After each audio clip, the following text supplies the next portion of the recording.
Hey, good morning to everybody. Happy Tuesday. It's Daryl here. It's coming up on noon this fine Tuesday here in Connecticut on the East Coast. As you guys can see, I am working on a painting, a large painting here. It's going to have to do with climate change. My thoughts were to have a city block partially with the building submerged underwater. I was thinking, I've never been to Miami, but I was picturing Miami when I came up with this. I'm going to put all windows in here. This is one of the buildings that are going to be coming up out of the water with light poles submerged. It's basically going to be a waterfront submerged. And you can tell it's a clear day. It's not a storm. It's just an average day where in the future where climate change has made the ocean level rise and submerge part of a city. So that's what I'm working on here today.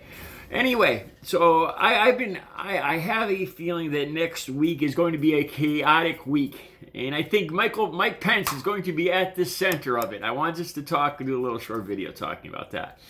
All right, so Mike Pence is being sued by Representative Gomart. I can't remember what his first name was. I think it's Louis Gomart from Texas. Goemert, Gomart. Something like that. This guy's taking quite a ribbing for being one of the stupidest members of Congress. Apparently he met with Trump along with some other congressmen last week, trying to figure out some kind of last ditch effort here. So what we have is this is the Election Count Act. I believe it's the 12th Amendment, Article 2 of the Constitution, and the election's over, and our founding fathers enacted this amendment so that what's going to happen next Wednesday on the 6th. This is just largely ceremonial, because the way it was explained to me is this is about we the people, not we Mike, not we the vice president. Apparently there was quite a hubbub back in 1887, I think it was, or 1886 in that election. So they instituted this. So the election's over. Pence's job is just to open the envelopes and announce the winner, really. It's a done deal. He does not have the power to throw out any electoral votes. He does not have the power to change the election whatsoever. And that's in the Constitution. It's a no-go. So apparently this representative under Trump's pushing, it's under Trump's will, I guess, sued Mike Pence in an effort to get him to act out next Wednesday. So this is going to be interesting. Will Mike Pence do what he is supposed to do? You know, he's going to go down in history, with whichever way he goes next Wednesday. If he does what he is supposed to do, according to our Constitution, according to the American people, and just count the votes and announce Joe Biden as the winner. That is his job, as written in the Constitution. It's a funny thing here too is all these Trump supporters always talk about how it's all about the Constitution, and what they're actually trying to do here is override the Constitution just to get their way. So, and then I realized too that this whole the Georgia vote is next Tuesday, I believe. I believe it's Tuesday's the 5th, if I'm not mistaken. And then the 6th is the electoral count. So it's going to be a charged week. It's going to be a week to remember for sure.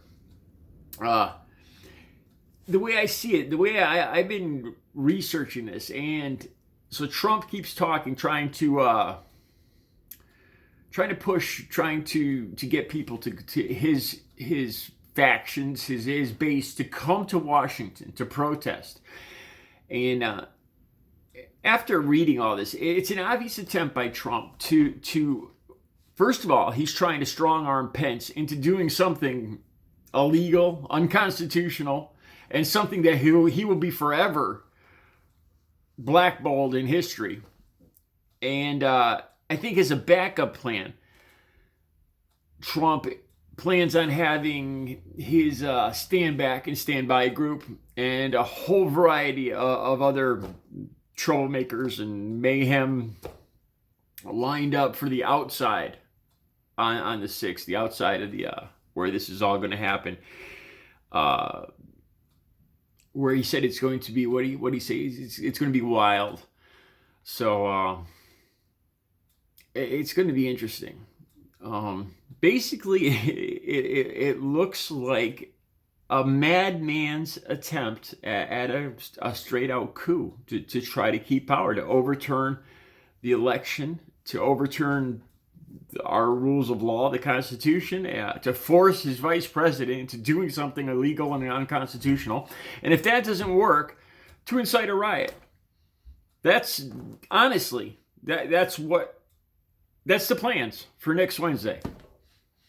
I think a lot of the bigger stations, like I'm willing to bet a lot of people aren't talking about this, because I'm guessing there's going to be there's some fear probably of what's really going to happen, how wild this is going to get next Wednesday. I'm willing to bet that there's a lot of news outlets that are probably going to try to play it down so that it doesn't get too, hopefully it doesn't get too out of hand. I could just imagine if the Republicans lose 2 seats on Tuesday, and then Pence is going to be under all this pressure to do the wrong thing, to try to overturn the election on Wednesday, the following day. It's going to be an action-packed week, to say the least. Yeah, so at this point, we have a president that's trying to strong-arm his vice president into doing something illegal and unconstitutional. And not only that, but he's gotten one of the representatives there, Gomar, to actually sue Pence, to try to somehow give him more powers than than the founding fathers, the people that wrote the Constitution, ever intended to give the vice president. Truly bizarre time. It took me all morning reading these things over and over again to get the gist of what's going to happen next Tuesday and Wednesday. So it should be an interesting week, to say the least. All right. I'll be back later with another video. You guys have a good Tuesday. I got to get back to work here.